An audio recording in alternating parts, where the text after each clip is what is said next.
Greetings, parish orphans and retrogrades.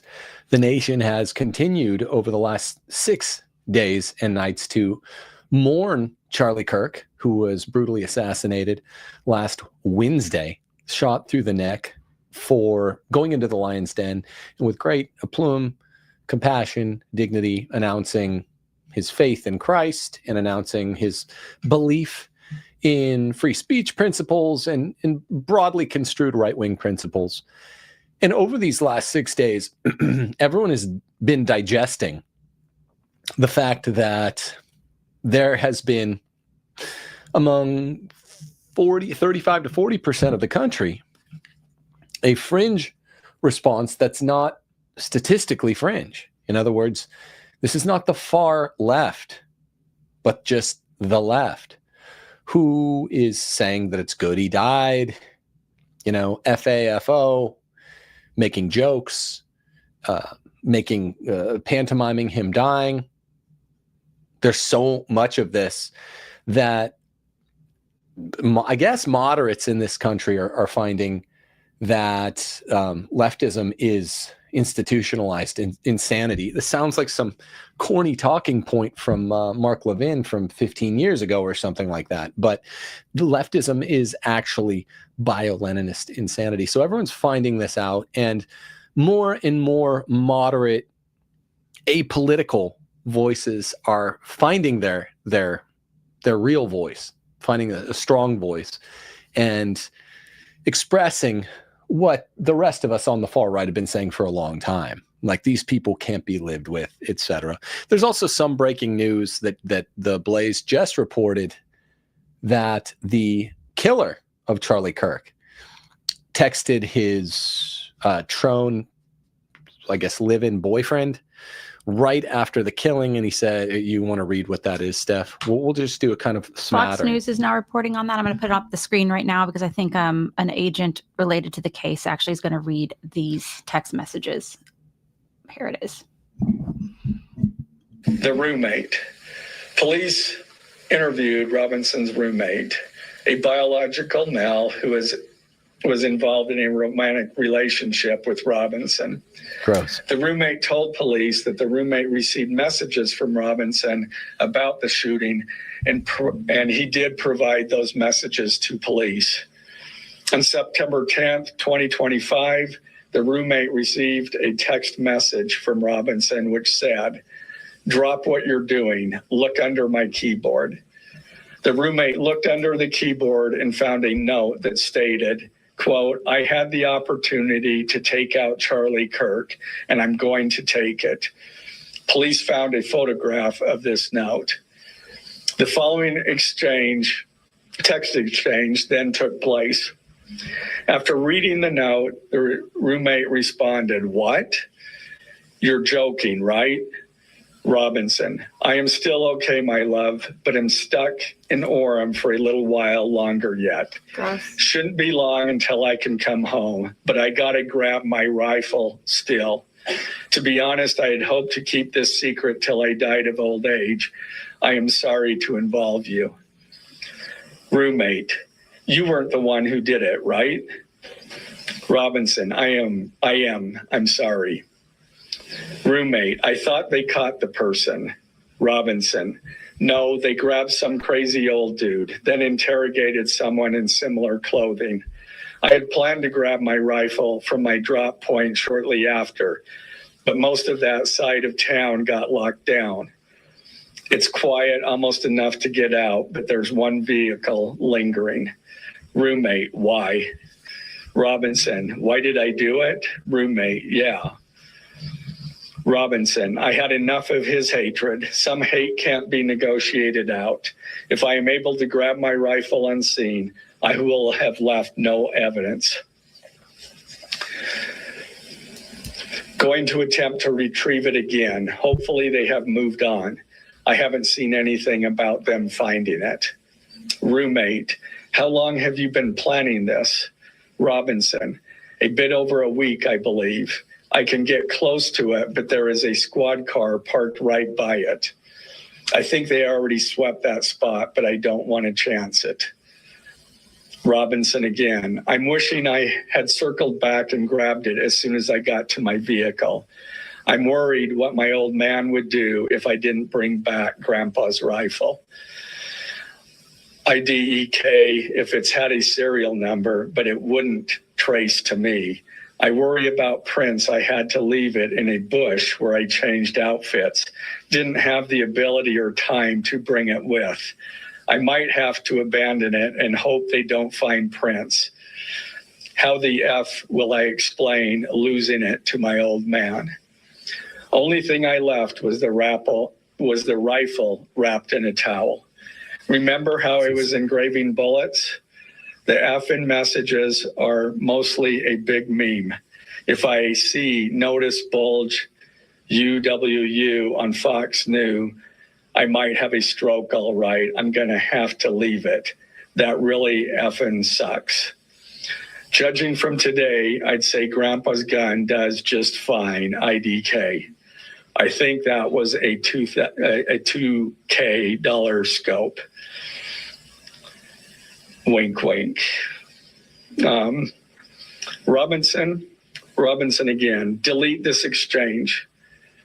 Again, Robinson, my dad wants photos of the rifle. He says Grandpa wants to know who has what. The feds released a photo of the rifle, and it is very unique.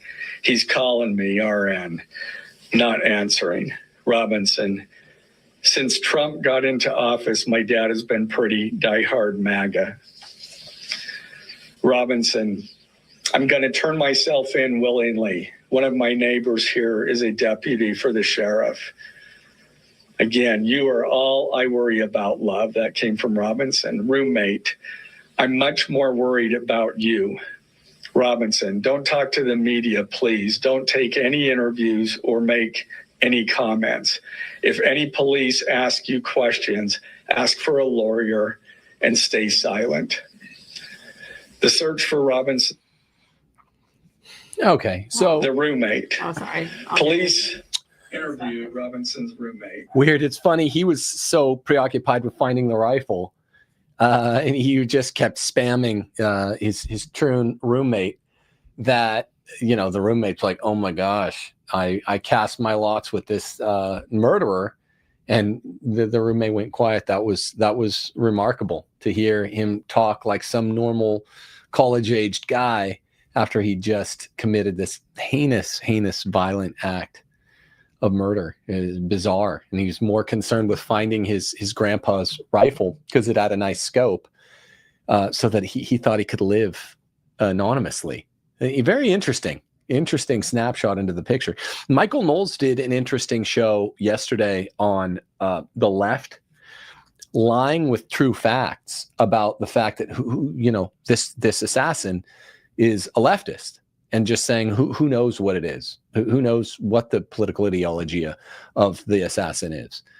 His family were MAGA Republicans, so we don't really know. And yet all of these messages on the bullets were leftist talking points, memes, as Robinson called them, but they were trying to avoid announcing it. It looks like now it's going to be inevitable that they have to say, this is a leftist. And the interesting thing is that there are people like, I saw a couple actresses this morning, Jamie Lee Curtis, crying about Charlie Kirk's death, which was, that's good. If someone cries when an innocent human being dies, that's reassuring. Victoria Jackson, who was an actress in one of my all-time favorite films, UHF. She was in some other SNL. She's on SNL and some other SNL-related comedies. UHF, Victoria Jackson, Weird Al's girlfriend. She and her husband released a really nice message, particularly her husband, who was an ex-cop. And it's just like, this is insane. Charlie Kirk. Yeah. Let's play that clip if you guys want to see that. Weird boomerish beginning, but Victoria Jackson kind of hands the mic off to her boomerish husband, and then they have kind of a boomer exchange at the beginning where he tells her she talks too much, and she tells him to speak up. But it's still worth the bearing the boomerisms. Here we go. Me and my husband are can't stop thinking about Charlie Kirk. And my usually quiet husband has something he wants to say.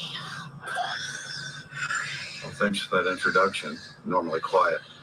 It's normally because you're talking so much. Anyway, Hey!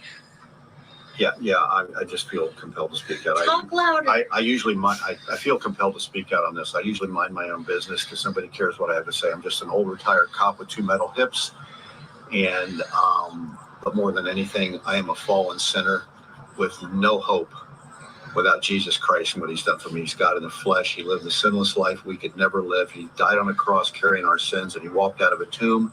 He washes us clean with His holy blood, and that's who I am more than anything. This past week in our country, we witnessed a young lady bleed to death in her pizza uniform on a commuter train. She was butchered by a monster who should have never been on the street in the first place. We witnessed an amazing 31-year-old man with a beautiful family speaking out in the name of free speech, and more than anything, lifting up the name of Jesus Christ. He went right into the lion's den. He did it with grace. He did it with compassion. And all he did was engage in open dialogue in the arena of ideas, and it cost him his life. He was lifting up the name of Jesus Christ and free speech, and it cost him his life, an assassin's bullet. He is nothing short of a martyr, literally nothing short of a modern Christian martyr. And every Christian church and every Christian pastor in this country ought to be paying tribute to Charlie Kirk and his family this weekend. They ought to be paying tribute to him. Nothing galls me more, and I'm just going to say this, nothing galls me more than Christian pastors in this country who say they don't want to get political. This is great. There is no separation between the political and the spiritual. Everything in life is spiritual. If you don't see that, you maybe should find another line of work. I'm just going to close with this. Proverbs 8:35 and 36. God says, if you find me, you find life, and you will obtain my favor. And the next verse says, if you sin against me, you wrong your own soul. Those who hate me love death. God is speaking to us. I would just encourage us as individuals in a nation to turn to God today. Today, we need Him more than ever. Amen. Jesus Christ, John 14:6 is the way, the truth, and the life. That's all I have to say. Thanks for listening. Amen. And that particular boomer, in addition to being really on point, he's also jacked, I noticed this time. So that's good for Victoria Jackson. I always liked her as Weird Al's girlfriend in UHF. And that's a refreshing message, and good for Victoria Jackson's husband for saying that there's no distinction between the spiritual and the political. This is an weirdly trad cat point. Not, I think they're probably Protestant, but this is a point that even most Catholics miss, overlook, whatever. The spiritual is the political. It's just the if you include the church triumphant and the church suffering and the church militant, kind of all the persons, and then you include whatever the equivalents are of the realms of demons, it's all just politics in the pulse of creation. So that's a great point. And he's what he's pointing at is the cowardice of, I guess, moderates and center leftists. If they either fail to speak out about how horrible this was, or they speak out, but they're overly, they damn with faint praise, or they condemn what should be a nice eulogy with too much softening language, since Charlie Kirk was a man of the right. And I think this is an important thing that people need to do, is say, this was an innocent Christian guy that got assassinated for going into the lion's den and engaging in robust political dialogue, and he always did it with great aplomb. So center leftists and pretty much everyone who's not a murderer should be able to, without predisposing their comments with softening language, should just be able to say, this is horrible. There's been a lot of talk today in the last few days. I think there was a tracker of how many leftists celebrating the death of Charlie Kirk have been fired, and I think it was about I think 1,000 roughly. And a lot of the leftists are now coming out and they're saying, oh, now the right is into cancel culture. I would love to hear your response to that. And also just, could you give people, because you also have you're studied in the Constitution, will you please give people what actually is free speech and what is, and because a lot of lawyers are coming out and they're saying that they're getting contacted today from these people who have been fired from their jobs because they have the quote right to free speech. So those two things, would you please speak on, because you're actually well trained in both of those areas? Yeah, this is actually an area of specialty. I don't talk about free speech much because it got really passé, but yeah, I do know a lot about it. And it's kind of delicious. It's quite delicious for right-wingers. I'm a man who got canceled, lost my job as theology department chairman from Garces Memorial because of speaking out in the George Floyd COVID summer. And, you know, that's I was canceled. I was never so much against cancel culture. I'm against stupidity and untruth. And I was like, look, BLM's a terrorist organization. All the idiots in the center right of the country in 2020 that believed that in May and June stopped believing it by July, August. And they just saw I was right, but it was too late to give me my job back. That's okay. So I never was someone that said cancel culture's bad. I mean, cancel culture lives or dies based on the demographics of the ones canceling. And I always said we ought to do it back. I've always said this. We ought to do it back. Just get them. And the right wing, as it's being radicalized, the hardest wing to radicalize is right wingers, because we're just Christians who kind of live and let live, go about our business, have families. We're not really just layabouts. We kind of have stuff going on. We're trying to build, right? So we've been radicalized. And now that we've been radicalized, there are right wingers that are just sort of, thank them very much, by the way, laying about and hanging out on Twitter and finding every nasty remark and hunting it down and saying, okay, we're gonna go get these people fired. And it's been over 1,000. We're in the four figures of getting these creeps fired. And they just showed us that it worked. The left showed us it worked. Yeah, what they did is that they showed us how effectual cancel culture is, and we're like, all right then. Yeah. Right back at you. Right back at you. And so when you get fired from a job or alienated from a birthday party or kicked out of a certain social club or a certain social milieu, whatever, kicked out of a friend group for speaking your mind, this is not a violation of your free speech.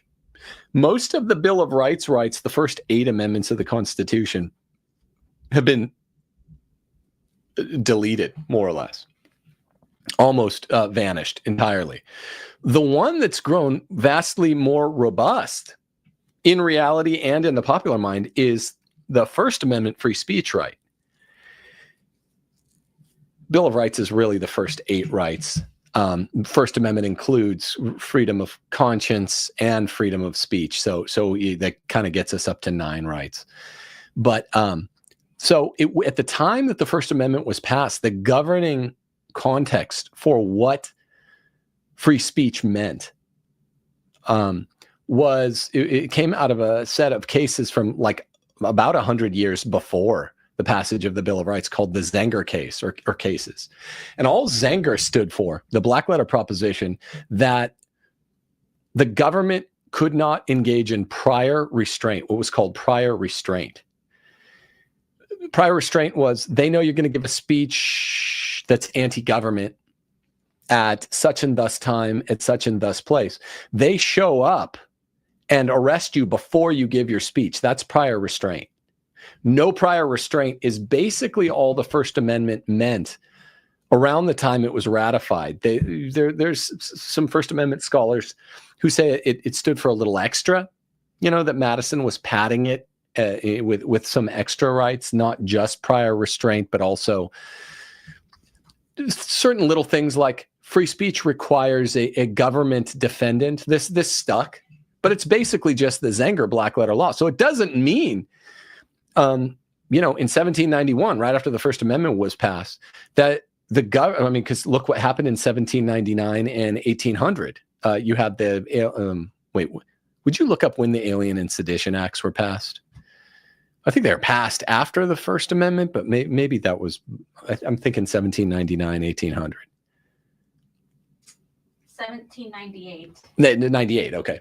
So the Sedition Act was passed 7 years after the passage of the First Amendment. This proves what I'm saying. There was seditious speech that you could be prosecuted for. It didn't mean, the First Amendment, that you had the right to say whatever you want. All it meant under Zenger in 1791 was the government couldn't priorly restrain you. That's all. But they could show up. You're giving this speech at such and thus time and such and thus place. They just sit there doing this, hat in hand, cross-legged, wait for you to make the seditious speech, and then, okay, pick him up, round him up, bring him in, haul him into prison. It doesn't mean that you don't have to suffer the consequences of your speech. Like, your wife could think you're a jerk. Your friends could stop hanging out with you. Like, your boss doesn't have to employ you. Right. If you say something stupid, it just means that you have a right to be retarded. Well, okay, so it's free speech under First Amendment jurisprudence did actually grow from there. It started meaning more and more robust stuff in your favor. But here's one thing that illustrates your point, Steph. Free speech always requires, under the First Amendment, a government defendant. So you're always going to be asserting your free speech against some level of government. Not like other citizens. Not other private citizens. So like if your boss at Foot Locker's like, you're a dick, okay? You're a murderous dick. I don't want you working slanging Jordans at my Foot Locker because I saw what you said on social media. That you can't even, that's not even a First Amendment case. You don't even have standing to bring the case because it's not a government defendant. It's guy one against guy two.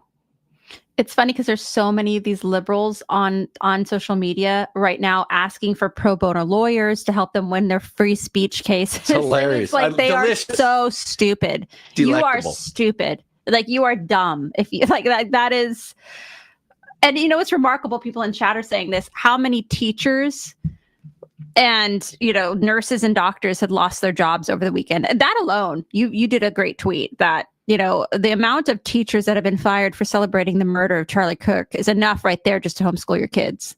Right. I think you made that tweet. So that's why you're like, that was such a great job, Tim. Some of my tweets are Steph's tweets. Now we see what she really thinks about her tweeting ability. Now, I mainly run the account. Steph will occasionally fire off a banger.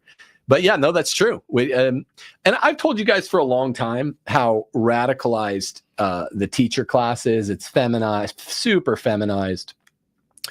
You don't have a lot of talented, manly, male, smart teachers. It's a great job. It's the greatest job I've ever had. And if you get talented people, if you can find a decent paying teaching job, it's amazing because students really respond to talented male teachers. But in America, we've had this weird quagmire of just girl teachers, and it's considered very mediocre, those who can't teach. And it's pathetic. And so among Gen X and boomers, the only men you'll find teaching in the classroom are these pathetic, kind of chubby, waffly, high-voiced liberal betas who don't inspire anybody and only serve to reinforce the falsehood that only untalented people go into teaching, even though it was mostly true for a couple of generations. They've for a long time been a problem. And when I taught, we were always in a state of civil war with them. The theology department and somehow the language department had all these nice Hispanic ladies that were actually Catholic that would side with us. But it was open civil war at the schools I taught at. It was just all the old Gen X fat liberals that thought it was cool to be basically atheist or atheist adjacent at a Catholic school. And it's not a surprise. These are the leftists who are getting fired from their jobs for saying horrible, horrible things.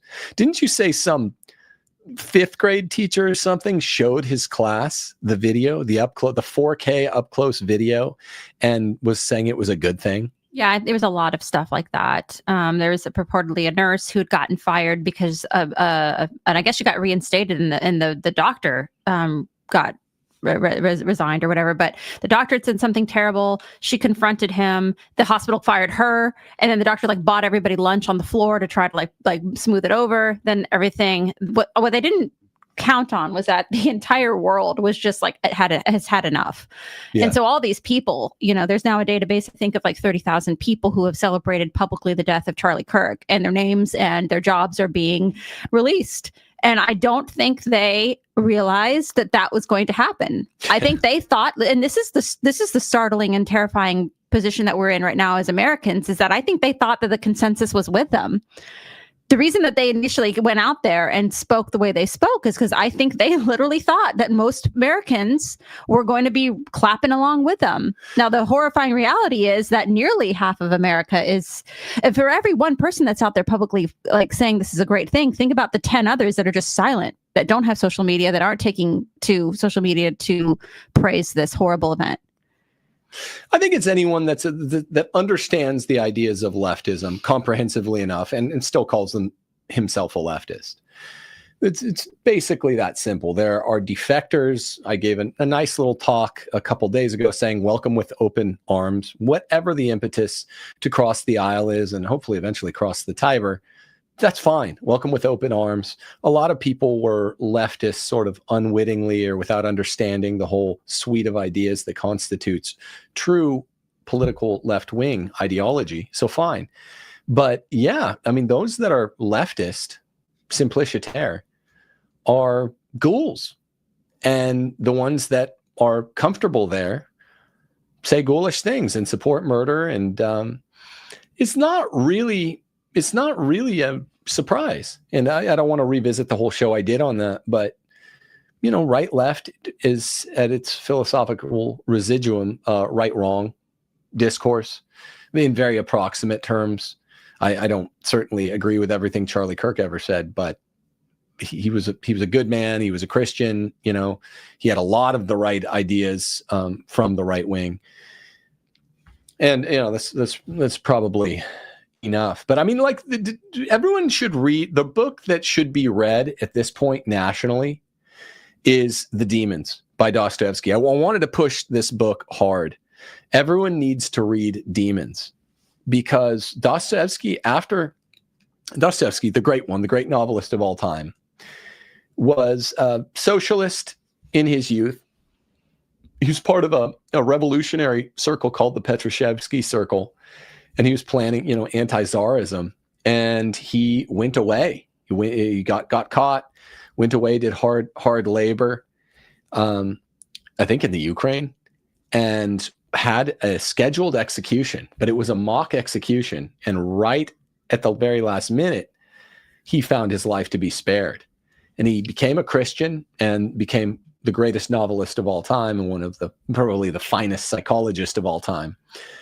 And obviously, Brothers Karamazov is the greatest novel of all time. You might have also read The Idiot, his most underrated novel, or Crime and Punishment, the one that most people with a basic honors high school background have heard of, besides Brothers Karamazov. But his fourth great novel is called Demons, and it's all about how the left, the modern left, the 1860s, late 1860s when he wrote it counts. Modern leftism is all about just demons. That's what they are. Another translation is the devils. Americans all need to read Demons now, and they'll say, oh, so this is why 40% of our country are basically wicked. They, whatever, 35 to 40% that are, they might not be fringe leftists, but they are mainstream leftists. They're evil. They support child destruction, murder of infants in the womb. They hate, they love contraception. They hate marriage. They support Homo sapienism. They support, people cutting off their private parts.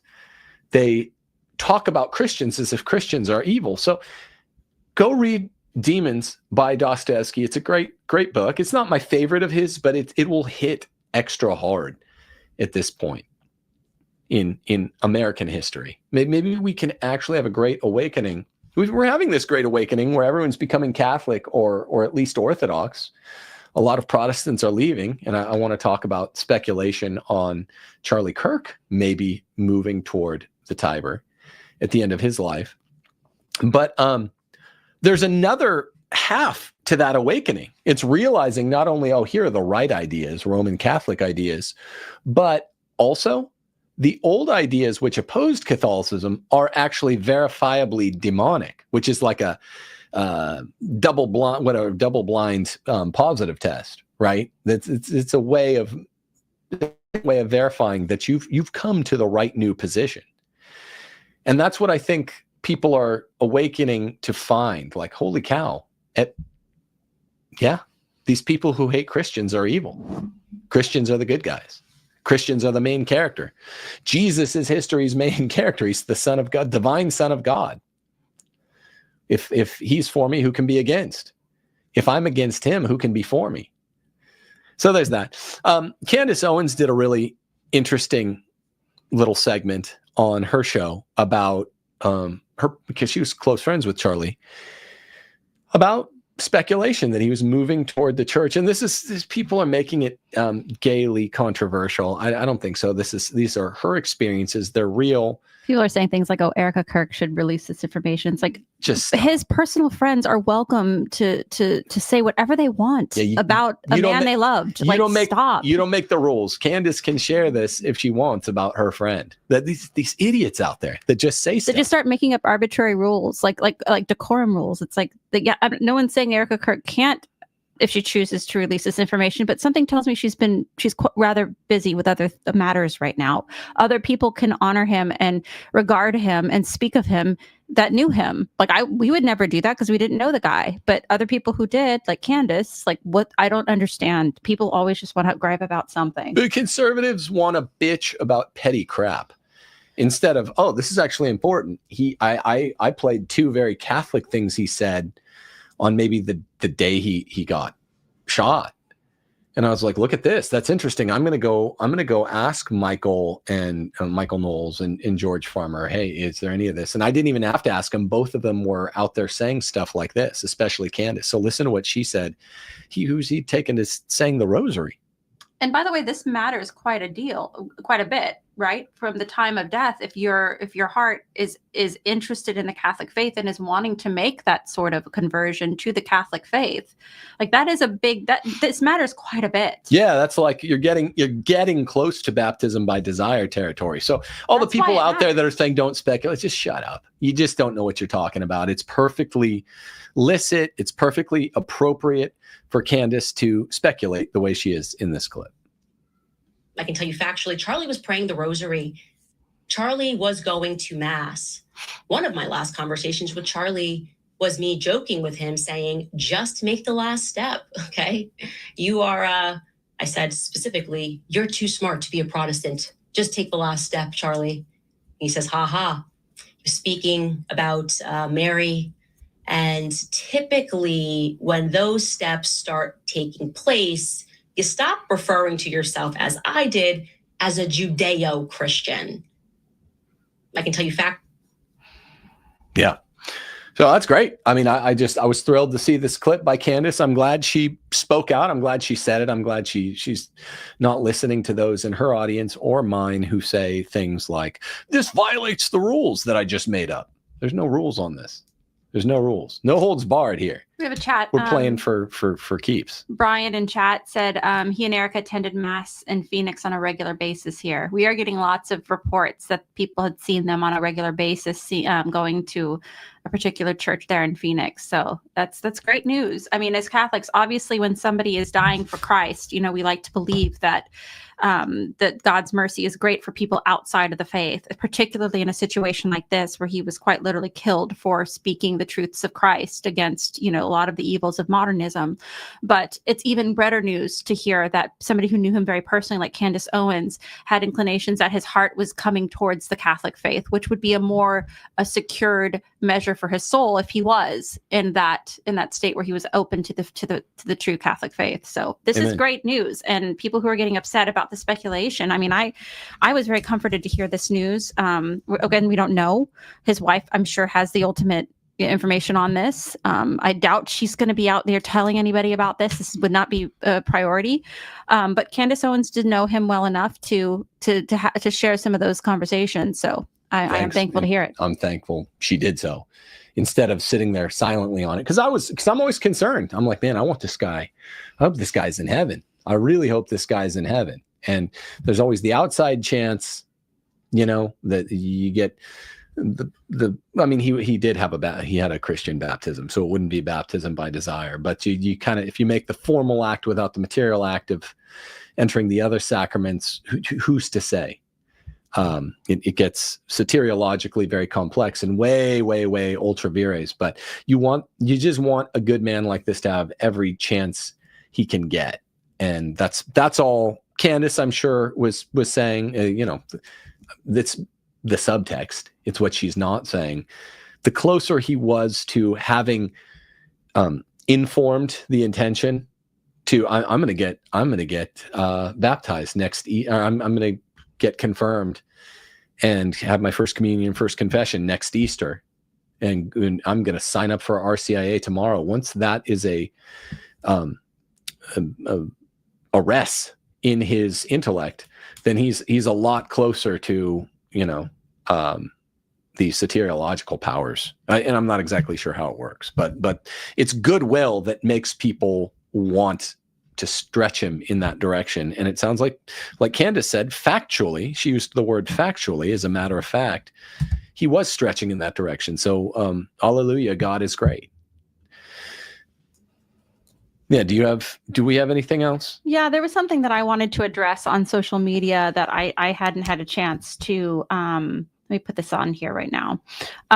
When Erica Kirk had delivered her remarks that night on the TPUSA website, leftists were taking this still of her addressing the hatred that her husband and her family has received, ultimately ending with his horrible death. And leftists were writing this, and they said, captions were with this picture of her, saying things like, "Oh, she's even more hateful than he is," or "She's worse than him."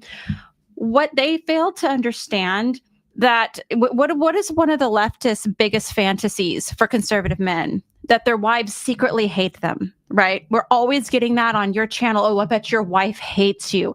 I'm sure Charlie Kirk was getting this all the time. "I bet his wife hates him."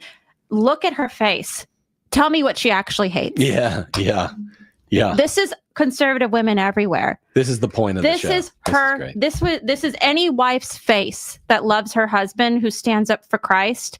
We don't hate our husbands. We adore our husbands. What we hate is this evil leftist ideology that is brain rotting our country and destroying lives and killing people. That look on her face, that is love for her husband and hatred for them, for the leftist ideology. And it's funny to me because they want to believe so heartily that Christian men have wives who secretly despise them. That photo right there shows me, actually, it's the opposite. This woman loves her husband, stands by her husband, is going to keep fighting for what her husband believed in. Yeah, it throws cold water on that hope. I guess it's the last resort hope of leftists that, well, this guy, because they'll say it about us all the time. "Oh, this guy speaks out against feminism. Well, his wife must hate him." No, his wife seems really into the show, really into him and really into the show. Well, maybe secretly she hates him. It's like, nah, you're sorry to throw cold water on that. Erica Kirk was very into her husband. And guess what? Women are really good women are really into good men. So the excellent point. Anyway, continue praying for her and for those two Kirk children.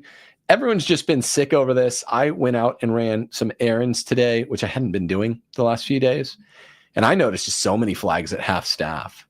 Even the Masonic Lodge here in town had half staff flags. That's a thing.